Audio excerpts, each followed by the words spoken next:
Welcome to Santa's MLS Tech Workshops, where we'll be going over ways on how to better your business. In this tutorial, Katie Gleboff will be going over how to interpret data from a listing and create a property report. So again, even when you're looking at a property that's available for sale within the RPR platform, you're going to get that layering of information. So you do have the ability to come in. You're going to get that property indicator with the active date. You're going to get the list price with the RVM value. You're going to get the basic facts. Now, this is where it's going to get a little bit different. The basic facts for the property is actually going to be from the MLS information, since the property is actively listed. We're going to get the layers of imaging here. So we're going to get that photo view. We're going to get the street view of the property. We're going to get the overhead view of the property. You're going to get the public marketing remarks for the property. You still have the ability to add notes.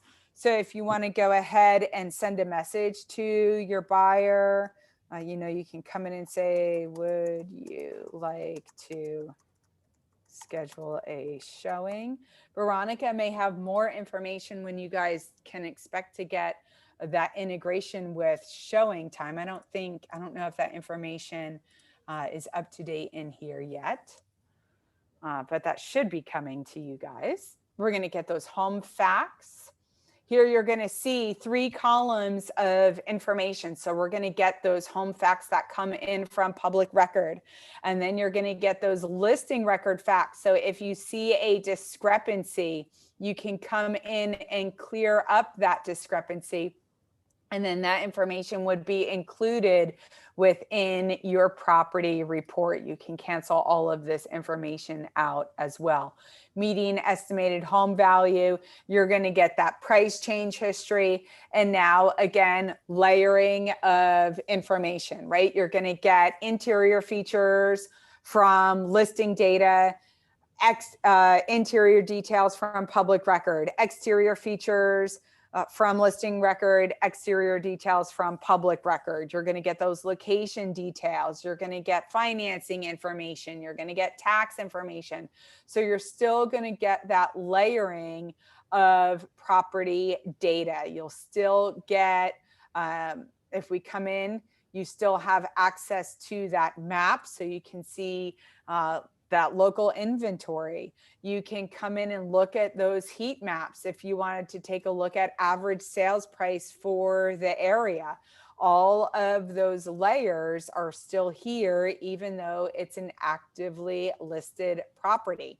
One of the things I also like here, if the property has historical MLS information, you're going to see a link right here where you can actually go in and view those historical records. And what I like about it is you can compare it to public record data. Now, if this property was listed 2, 3, 4, 5 times in the past, you would be able to look at all of those MLS listings. So this is a nice view to have for that buyer as well. And then, of course, you do have the ability to come in and refine that value for this actively listed property. You have the ability to create a comparative analysis for the purchase price of this property. And then when you go in to create a report, you can pick the property report that suits your buyer's needs the best. I want to point out 2 property reports.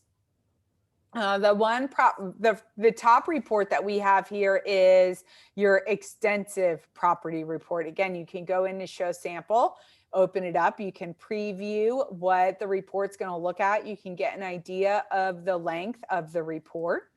And then we do have a link here that says more details. And I like to describe the property report as that combo buyer report. So your combo buyer report is going to contain that subject property information, right? The pricing trends for the property, the list price, the refined value, the comp analysis for that contract to purchase. It's going to contain those home facts.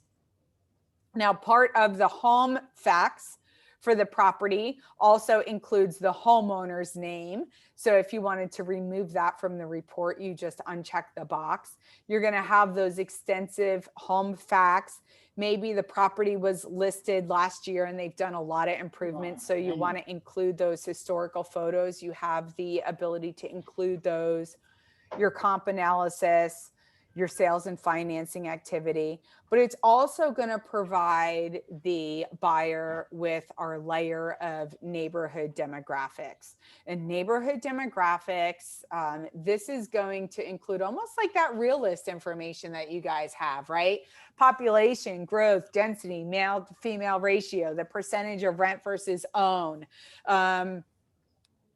You're going to have people, that's population, growth, male to female ratio, household breakdown, economy, unemployment, average household income, rain, sun, snow, commute time is under that quality of life. And then you're also going to have that school information. So it's a very extensive report. You also have the ability to pick from our mini property report. And that mini property report, I like to call this is to me the kind of like the backyard buyer report. When you have that buyer, they've been searching for properties, they're familiar with the areas, they're familiar with the neighborhoods, they know the schools or they don't care about the schools. They just want the nuts and bolts. They want the property values, they want the home facts, they want those pricing recommendations. You can use this mini property report, which is a much smaller, it's less than half the size of those reports. So all of these, again, are customizable. Go in, check out the report. Once you go in and customize it with the content that you want, that becomes your standard default for all future reports that you generate. So you do have the ability to come in and create that mini property report as well. So that's available to you.